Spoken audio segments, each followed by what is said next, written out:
नमो नमः विद्यार्थिना, अहमस्मि लोकेश कुमार शर्मा, राजस्थान सर्वकार वेदांतयो CSR इनिशिएटिव ई कक्षायां भवतां शमेषां हार्दं स्वागतम् अभिनंदनं च। अस्याः ई कक्षायाः तकनीकी सहयोगी अस्ति मिशन ज्ञान। आगच्छन्तु विद्यार्थिनः, नवमं पाठं पश्यामः। जो हमारा नवा पाठ है महाकवि मागह, इसका आज हम तृतीय भाग का अध्ययन करेंगे विद्यार्थियों। इससे पहले विद्यार्थियों हम दो भागों का अध्ययन कर चुके हैं। पहले भाग में हमने माघ के बारे में जाना, महाकवि माघ का परिचय जाना, जीवन वृत्त जाना उनका, और दूसरे भाग में माघ का जो शिशुपाल वध है उसके बारे में हमने जाना। आइए तीसरे भाग को लेकर प्रस्तुत है। हमारा तीसरा भाग है माघे शांति त्रयो गुणा, यानी माघ में जो 3 गुण हैं वो कौन कौन से हैं उनके बारे में चलते हैं। आइए देखते हैं। उपमा कालिदासस्य भारवे अर्थ गौरवम दंडिन पदलालित्यम माघे शांति त्रयो गुणा, इसी को अधिकृत करके हम आपके सामने प्रस्तुत हैं। पुनः आप सभी का स्वागत है।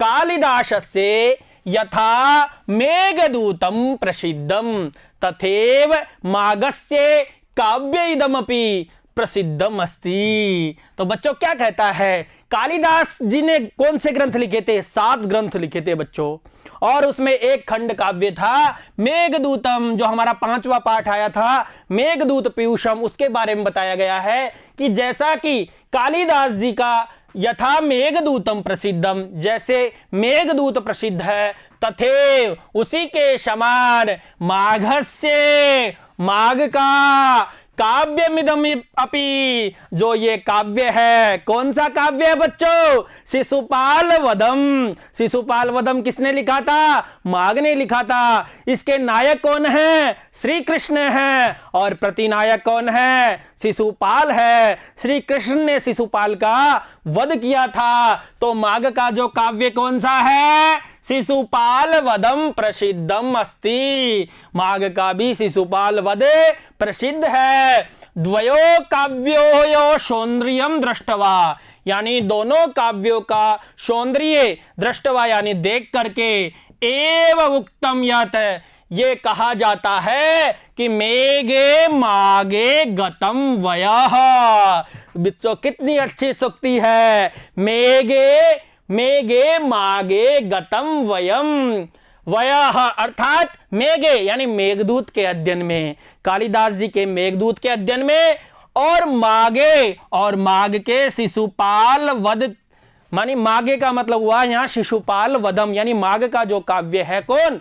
शिशुपाल वधम गतम वयः, उनके अध्ययन करने से सारी आयु व्यतीत हो सकती है। इन ग्रंथों में इतना लिखा है, इन ग्रंथों का इतना सार है कि इन दोनों ग्रंथों को पढ़ने में पूरे जीवन लग सकता है, पूरी आयु लग सकती है। वय का मतलब हुआ आयु, तथैव का मतलब उसी प्रकार, दृष्टवा का मतलब हुआ देख करके, वय का मतलब आयु। यानी कालिदास जी का जैसे कि मेघदूत प्रसिद्ध है, उसी प्रकार से माघ का शिशुपाल वधम प्रसिद्ध है। और दोनों की काव्य को सौंदर्यों को देखकर कहा जाता है मेघदूत और शिशुपाल वध के अध्ययन में पूरी आयु व्यतीत हो सकती है। आइए एक साथ देख लेते हैं बच्चों। जिस प्रकार कालिदास जी का मेघदूत प्रसिद्ध है, उसी प्रकार माघ का यह काव्य शिशुपाल वध भी प्रसिद्ध है। दोनों काव्य के सौंदर्य को देखकर ही कहा गया है मेघदूत एवं माघ काव्य शिशुपाल वध के अध्ययन में ही आयु व्यतीत हो जाती है। आगे चलते हैं बच्चों, देखते हैं। महाकवि माघेन शिशुपाल वध महाकाव्य से प्रथम 9 सर्गेषु स्व अक्षय शब्दकोशस्य पूर्ण प्रदर्शनम कृतम। बच्चों क्या कहता है कि जो महाकवि माघ के द्वारा लिखा गया है कौन? शिशुपाल वध। और उस महाकाव्य की विशेषता क्या है कि प्रथम 9 सर्गेषु, यानी जो इसमें 20 सर्ग है। कितने सर्ग है बच्चों माघ में? शिशुपाल वध में 20 सर्ग है, लेकिन जो पहले 9 सर्ग है ना, उनके स्व अक्षय शब्दकोशस्य पूर्ण प्रदर्शनम कृतम, यानी जो माघ है महाकवि माघ, उन्होंने पहले 9 सर्गों में ही अपने अक्षय, जो कभी समाप्त नहीं होता है, न क्षय जिसका कभी समाप्ति नहीं होती हो, उस शब्दकोश का उन्होंने क्या किया है? पूर्ण प्रदर्शन किया है। पूर्ण प्रदर्शनम कृतम।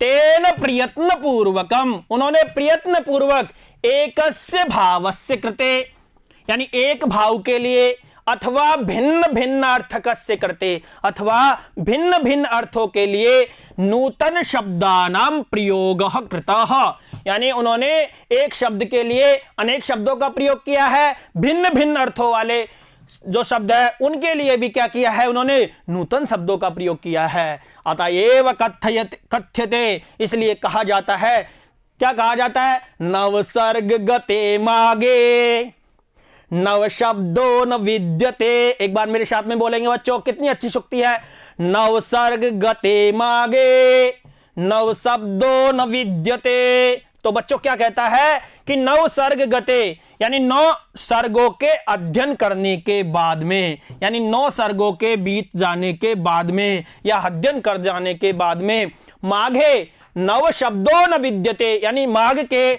9 सर्गों का अध्ययन करने के बाद में नव शब्दों न विद्यते, कोई नया शब्द नहीं दिखाई देता है, कोई नया शब्द नहीं बचता है। अर्थात 9 सर्गों का जिसने अध्ययन कर लिया उसके बाद में ऐसा कोई शब्द ही नहीं बचता है नया कि जिसको माघ ने नहीं लिखा हो। अर्थात उन्होंने सब कुछ 9 सर्गों में ही प्रत्येक शब्द को लिख दिया है। ऐसा है 9 शब्द यानी नवीन शब्द। आइए इसको एक साथ देख लेते हैं बच्चों।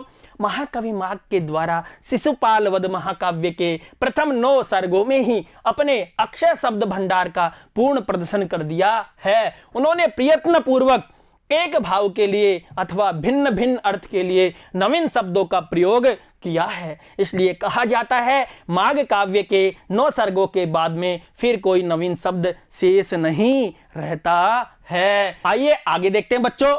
समीक्षकाणाम द्रष्टावपि, यानी द्रष्टौ अपि माघः एव श्रेष्ठः अस्ति, तेषाम अनुसारेण भारवे शोभा माघस्य उदयात् पूर्वम इति यावदेव अस्ति। अतएव कथ्यते तावद् भारवे भाति यावन्न माघस्य न उदये दृष्टावपि, यानी दृष्टि में भी भा यानी कांति, भा का मतलब कांति। तो देखते हैं बच्चों, समीक्षकों की दृष्टि से भी, समीक्षकों की दृष्टि में भी माघ एव श्रेष्ठः अस्ति, माघ ही क्या है, श्रेष्ठ है। तेषाम अनुसारेण, और उनके अनुसार से, अर्थात समीक्षकों के अनुसार, भारवे शोभा माघस्य उदयात् पूर्वम इति यावदेव अस्ति, यानी भारवी की शोभा कब है, यानी भारवी कवि की शोभा जब तक थी कि जब तक माघ का उदय नहीं हुआ था। यानी भारवे शोभा यानी भारवी की शोभा माघस्य उदयात्, यानी माघ के उदय से, यानी माघ के उत्पन्न होने से, पूर्वम इति पूर्व ही, यावदेव अस्ति है, यानी माघ के उदय से पूर्व ही भारवी की शोभा है। अतएव उच्यते, क्या कहा है, तावद् भारवेर भाति यावन् माघस्य नोदयः, अर्थात तावद यानी जब तक, भा यानी कांति, किसकी, भारवे भाति, भारवेर भाति यानी सूर्य। यहां 2 अर्थ है बच्चों, भारवी किरातार्जुन के लेखक भी है, भारवी का मतलब है सूर्य, अर्थात भारवी की शोभा जब तक ही है जब तक माघ का उदय नहीं होता है। माघ का जो महीना होता है, इसके 2 अर्थ है बच्चों। कैसे अर्थ है, 2, कि जब तक माघ महीने का 12 महीने होते हैं, हमने देखा होगा 12 महीने, चैत्र वैशाख ज्येष्ठ, इस प्रकार से 12 महीने होते हैं। उनमें क्या होता है, जब तक माघ का उदय नहीं होता है तब तक ही भारवी अर्थात सूर्य की शोभा होती है। उसी प्रकार से इसको दूसरे अर्थों में देखें, तावत बा भारवे भाति, यानी भारवी की शोभा कांति जब तक ही है जब तक माघ का उदय नहीं होता है, अर्थात माघ कवि का उदय जब तक नहीं होता है। इसके 2 अर्थ है। आइए एक साथ भी देख लेते हैं बच्चों। इनको एक साथ देखने में कि समीक्षकों की दृष्टि में भी माघ ही श्रेष्ठ है।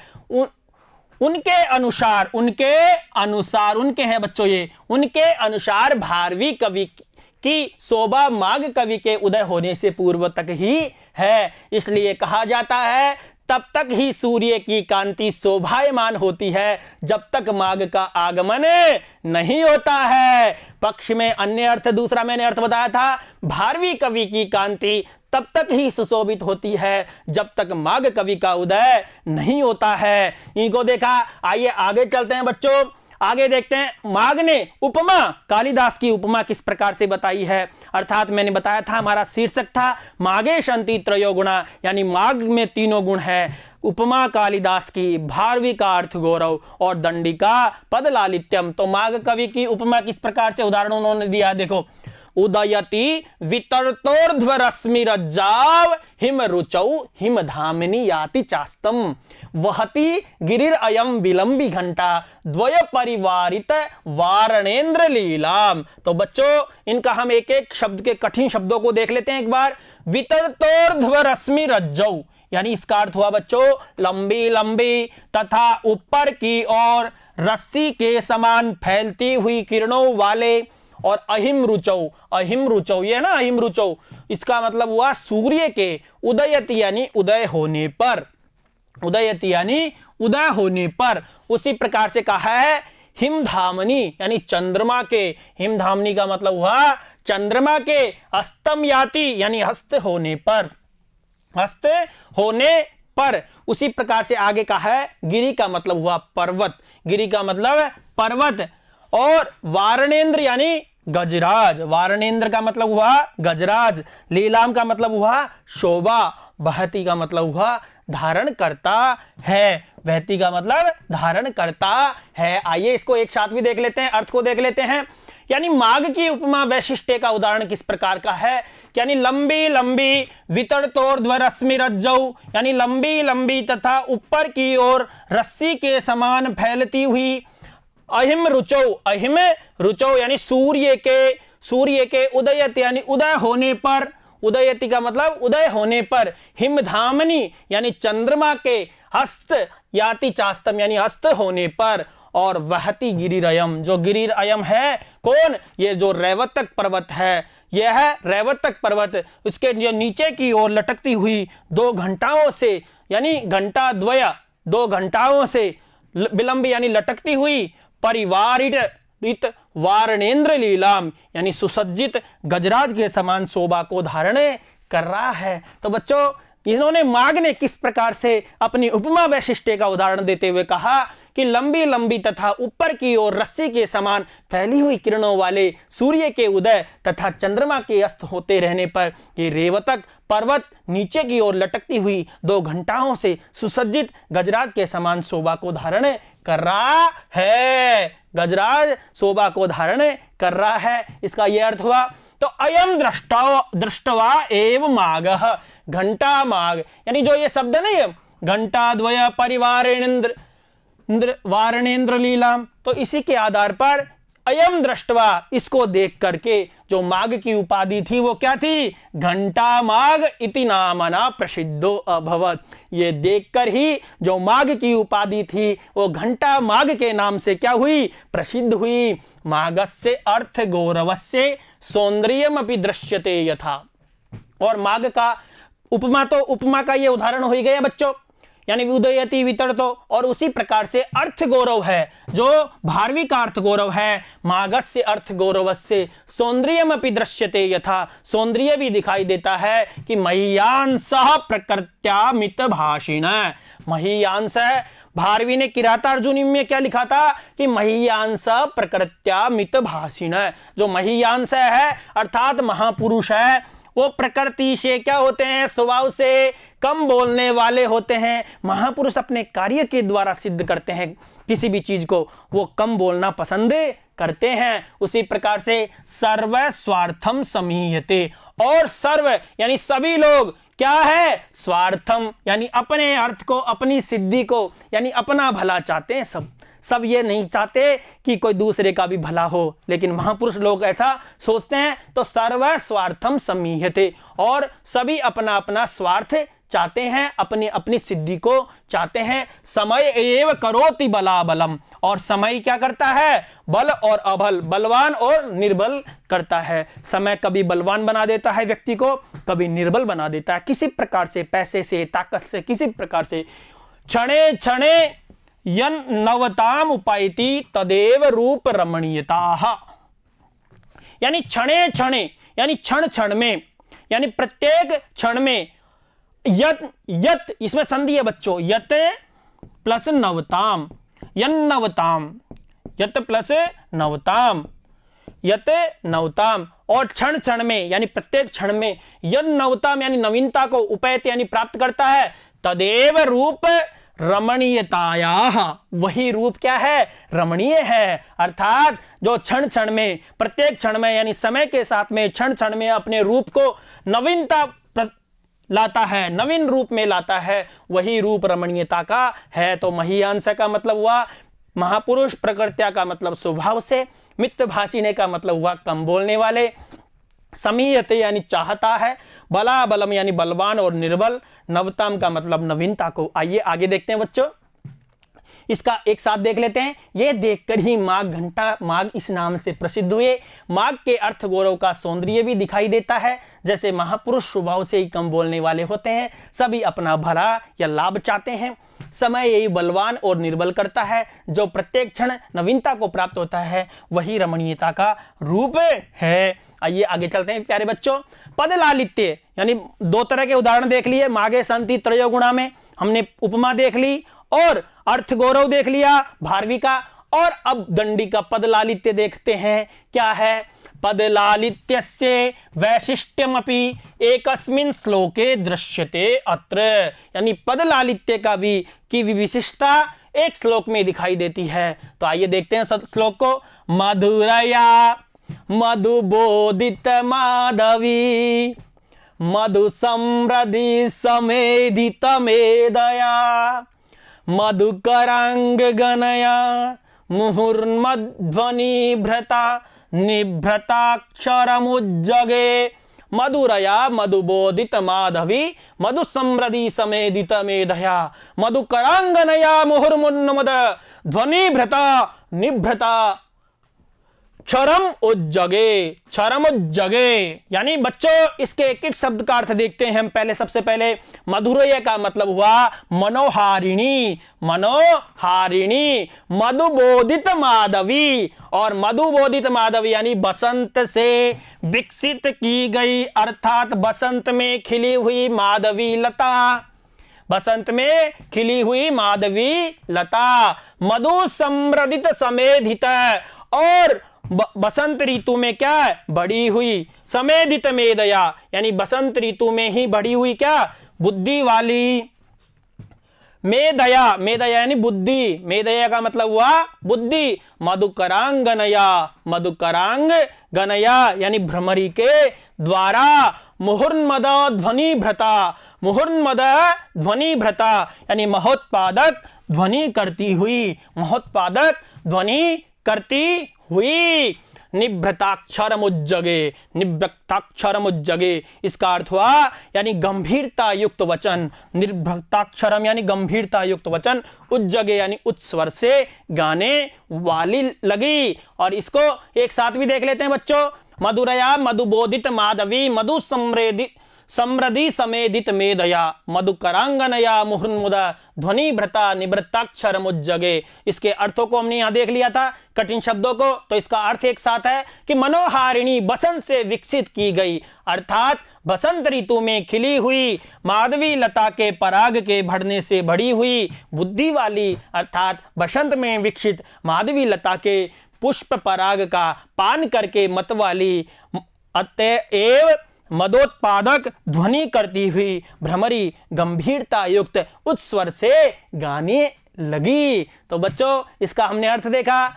उससे पहले हमने इनके कठिन शब्दों के बारे में चर्चा कर ली। आइए आगे चलते हैं बच्चों कि संक्षेपतः स्पष्टमेव यन्माघ काव्य निर्माणे यत् कलापक्षम उत्कृष्टतमं स्वीकरोति तथापि भावपक्ष दृष्ट्या अस्य लेखनी सुललितम माधुर्यपूर्णम च अस्ति चास्ति। यानी संक्षेप ये स्पष्ट होता है। क्या होता है कि माघ काव्य निर्माण में जैसे कि यथा कला पक्षम उत्कृष्टतमम स्वीकरोति, जैसे कि कला पक्ष को उत्कृष्ट स्वीकार करता है, वैसे ही भाव पक्ष दृष्टया यानी भाव पक्ष की दृष्टि से भी अस्य यानी माघ की लेखनीम सुललितम माधुर्य पूर्णम च अस्ति। भाव पक्ष की दृष्टि से भी इनकी जो लेखनी है सुललित और माधुर्य पूर्ण है। संस्कृत साहित्य बृहत्त्रय्यामस्य महाकाव्यस्य गणना क्रियते। संस्कृत साहित्य में बृहत्त्रयी के रूप में इस महाकाव्य की गणना की जाती है। यानी बृहत्त्रयी किरातार्जुनीयम, शिशुपाल वदम और नैषधीय चरितम में इसकी गणना की जाती है। सुर भारती समुपासकानां कृते महाकवि माघः परम समादरणीयः। यानी सुर भारती समुपासकानां यानी देववाणी, सुर भारती यानी देव, सुर यानी देव, भारती यानी देववाणी, समुपासकानां कृते यानी देववाणी के समुपासक को लिए अर्थात संस्कृत भाषा के समुपासकों के लिए कृते अयम महाकवि माघ है। महाकवि माघ परम समादरणीय, परम समादरणीय है। तो इसको एक साथ देख लेते हैं बच्चों। संक्षेप में ये स्पष्ट है कि माघ काव्य निर्माण में जिस प्रकार कला पक्ष को सर्वाधिक उत्कृष्ट स्वीकार करते हैं, उसी प्रकार भाव पक्ष की दृष्टि से भी इनकी लेखनी सुललित और माधुर्य से पूर्ण है। संस्कृत साहित्य में बृहत्त्रयी में इस महाकाव्य की गणना की जाती है। देववाणी संस्कृत के उपासकों के लिए यह महाकवि माघ परम आदरणीय है। इस प्रकार से हमने इस पाठ के 3 भागों का अध्ययन किया बच्चों। इस पाठ में हमने माघे शन्ति त्रये गुणा यानी माघ में 3 गुण हैं, कालिदासस्य उपमा, भारवे अर्थ गौरवम, दंडिन पद लालित्यम, इन तीनों का समावेश देखा। आपके ये पाठ निश्चित रूप से समझ में आया होगा। 3 भागों के बाद में हम चौथे भाग को लेकर अगले भाग में प्रश्नोत्तरों को लाएंगे, अभ्यास प्रश्नों को लेकर प्रस्तुत होंगे। आपके ये पाठ अच्छे समझ में आया होगा। आप इसको बार बार देखते रहिए। बहुत बहुत धन्यवाद। पुनर्मिलामः। नमो नमः।